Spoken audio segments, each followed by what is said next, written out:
Hi అండి, welcome to my channel. ఈరోజు recipe suji రవ్వతోని అప్పాలు చేస్తున్నాను. ఎలా చేయాలో తయారీ విధానం చూపిస్తాను. ఫస్ట్ స్టవ్ మీద ఒక బౌల్ పెట్టుకున్నాను. అందులో ఒక గ్లాస్ వాటర్ వేసుకోవాలి. ఈ వాటర్ కొంచెం మరగాలి. వాటర్ బాయిల్ అయింది. ఇప్పుడు మనం ఈ నూక, నేను గ్లాస్ వాటర్ వేసాను కదండి, ఇదే గ్లాస్తోని నూక వేసుకుంటున్నాను. ఇప్పుడు కొంచెం కొంచెంగా వేసుకొని కలుపుకోవాలి.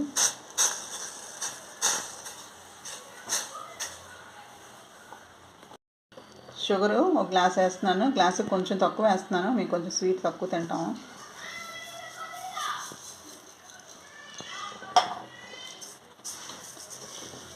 ఇది దగ్గరుండి సిమ్లోనే కలుపుకోవాలి.